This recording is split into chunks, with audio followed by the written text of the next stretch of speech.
Olá, amigos do canal Geomasa, como é que vocês estão? Tudo bem? Tudo tranquilos? Pessoal, nós viemos então para falar com vocês acerca do quadro humano do Japão.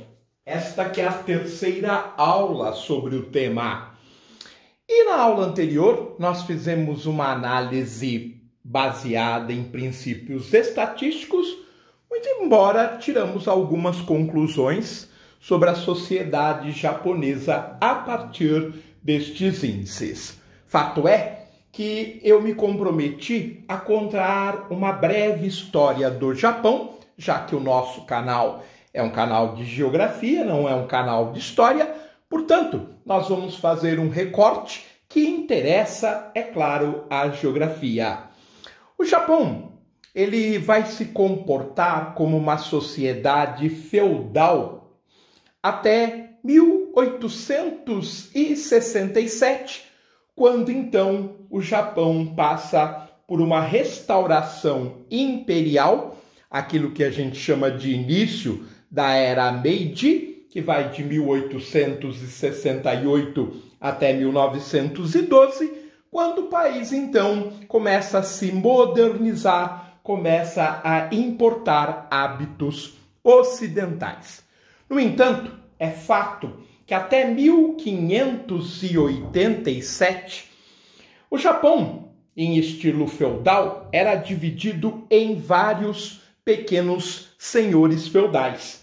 Mas, com o passar dos anos, ocorreu basicamente a divisão do Japão entre três grandes senhores feudais que foram incorporando lentamente ao longo das gerações os pequenos feudos. Em 1587, ocorre o choque entre esses três grandes senhores feudais, que são Nobunaga Oda, Hideyoshi Toyotomi e Ieyasu Tokugawa. O embate entre Oda, Toyotomi e Tokugawa, ele ocorre durante 13 anos, de 1587 até 1600, quando o vencedor torna-se Ieyasu Tokugawa. E aí nós teremos a chamada Era Tokugawa. A Era Tokugawa, ela vai de 1600 até 1867, quando se dá a restauração imperial.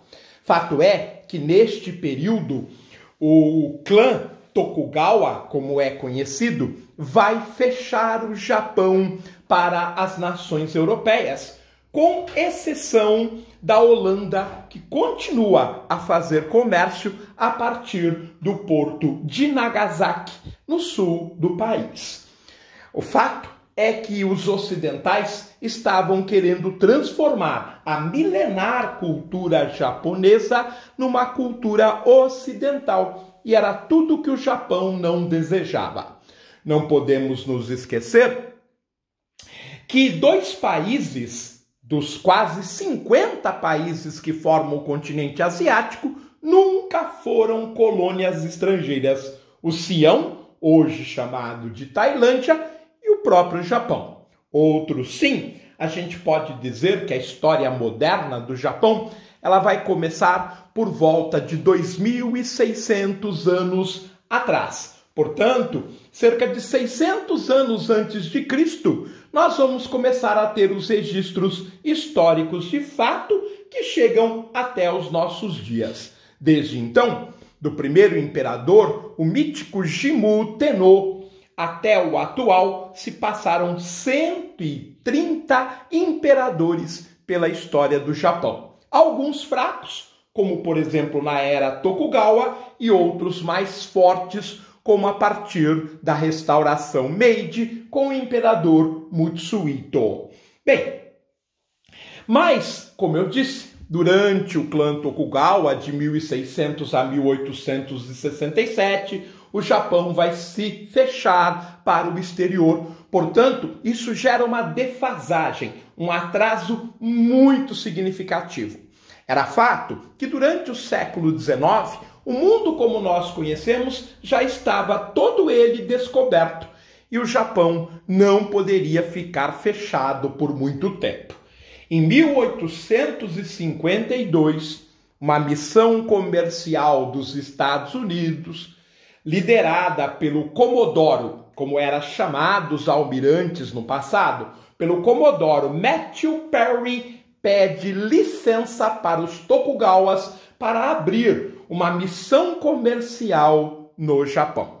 Como o Japão estava fechado, era de se esperar que houvesse uma recusa, mas as ordens de Matthew Perry era abrir o mercado japonês de qualquer maneira.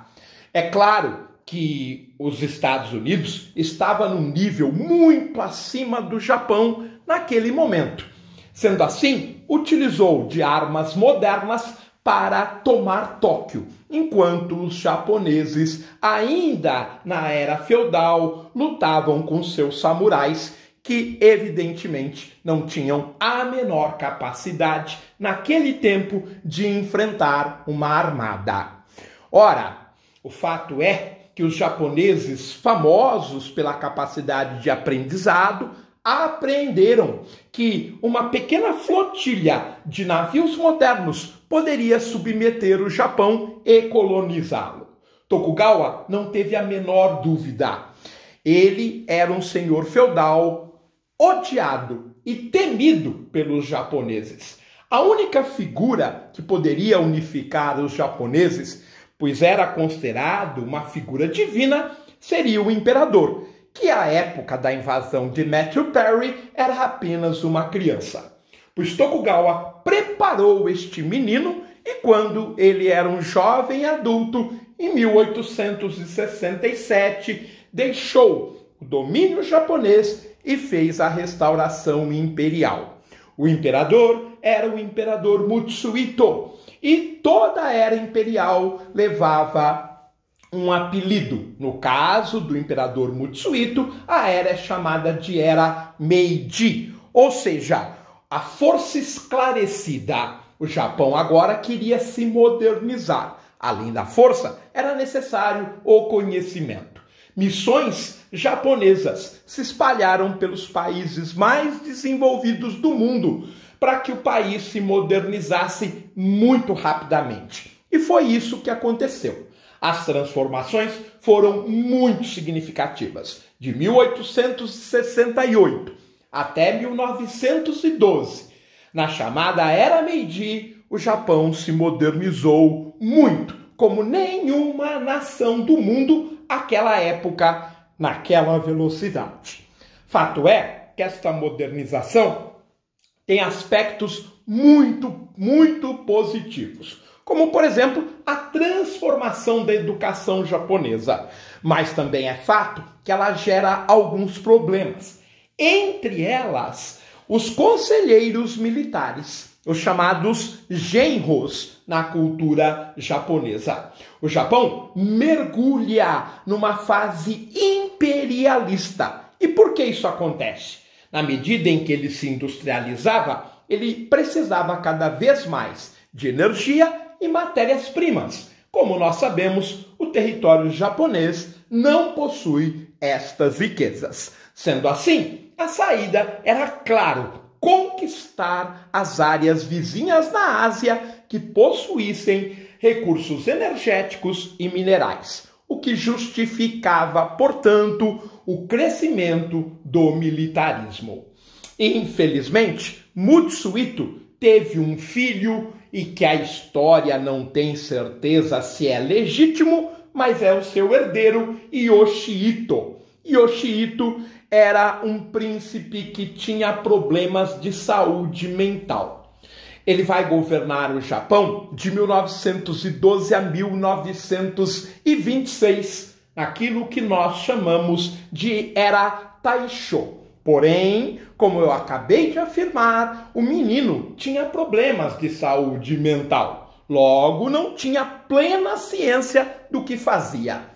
Ora, quem governa o Japão neste momento são os conselheiros militares, os genros, e efetivamente o Japão se transforma numa nação conquistadora.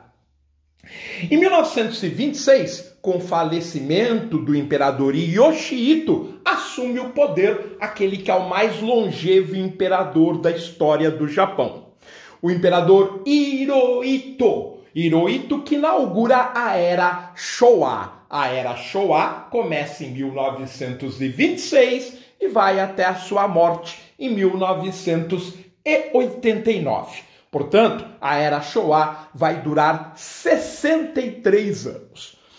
Bem, neste período, o Japão, como nação imperialista, já contabilizava várias conquistas. Por exemplo, Taiwan, as Ilhas Kurilas e a Península da Coreia desde 1910. Lembrando que os japoneses não são famosos pelo fino trato com as áreas que eles conquistaram. Muito pelo contrário, escravizavam os homens e prostituíam violentamente as mulheres. Isso só gerou ainda mais ódio em relação aos asiáticos com o Japão. Ora, mas as necessidades de matérias-primas e recursos energéticos eram cada vez maiores, porque o país não parava de evoluir. Portanto, os militares resolvem tomar, em 1931, a Manchúria. À época, a Liga das Nações reprova a conquista e o Japão arduamente transforma a Manchúria num país independente chamado Manchukuo. Na verdade, ele não tinha nada de independente, não passava de uma marionete. Para dar legitimidade, inclusive empossou o último imperador da China, Aixin Joropuí, que foi deposto por Sun Yat-sen em 1912, que formalizou a República da China.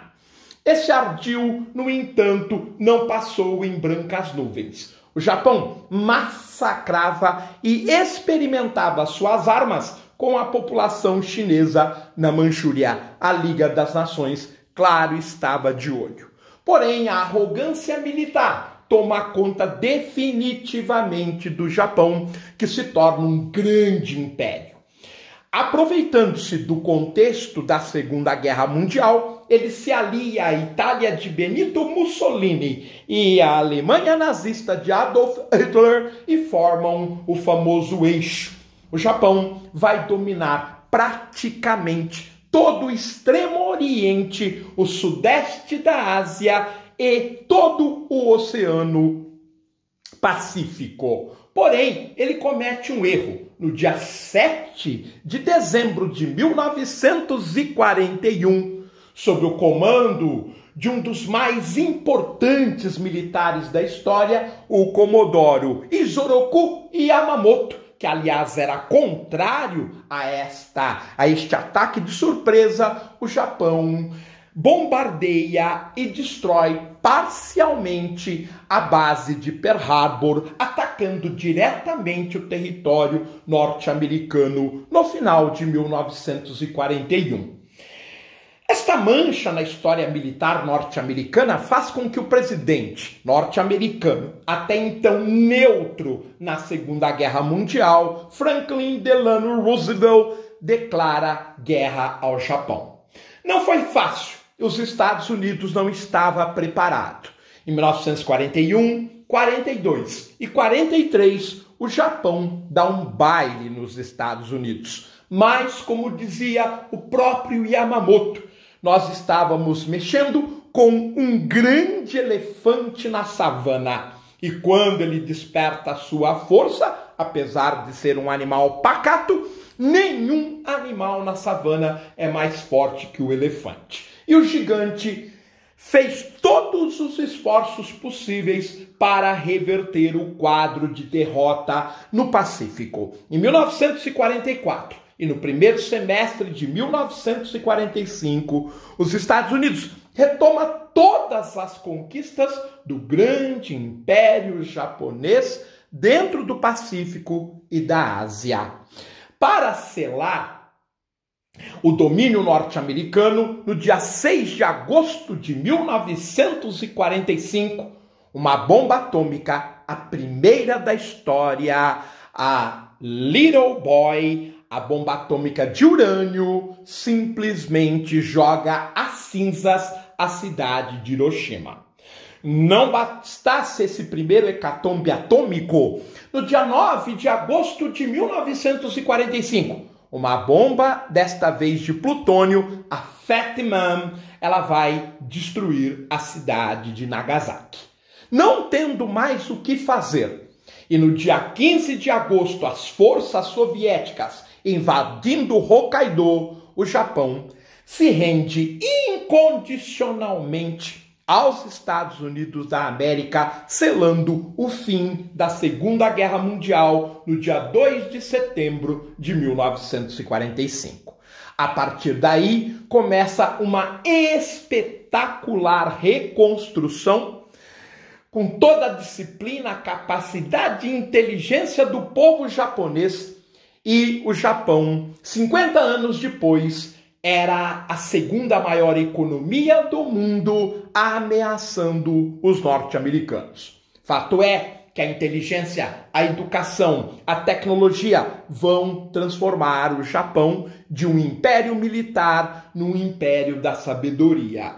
Hoje, evidentemente, a situação não é mais a mesma. Nós sabemos que a China se transformou, dependendo do caso, na segunda potência econômica do mundo, dependendo do caso, na primeira. O Japão ficou um pouco para trás, perdeu o fôlego por vários fatores. A competitividade de sua indústria não é mais a mesma, ele não é o país que mais gera inovações, invenções e tecnologias no mundo. Lhe falta matéria-prima, lhe falta energia e nós sabemos do envelhecimento galopante. Outro sim, não podemos nos esquecer que os norte-americanos praticamente colonizaram culturalmente a atual geração japonesa, que, portanto, hoje está muito mais preocupada em se divertir do que trabalhar e progredir. Pois bem, pessoal, acho que nós fizemos um resumo da história do Japão, que serve muito bem à geografia. Eu vou ficar por aqui, oportunamente nós voltaremos agora para falar sobre a economia do Japão. Até lá, um grande abraço e fiquem bem. Tchau, pessoal!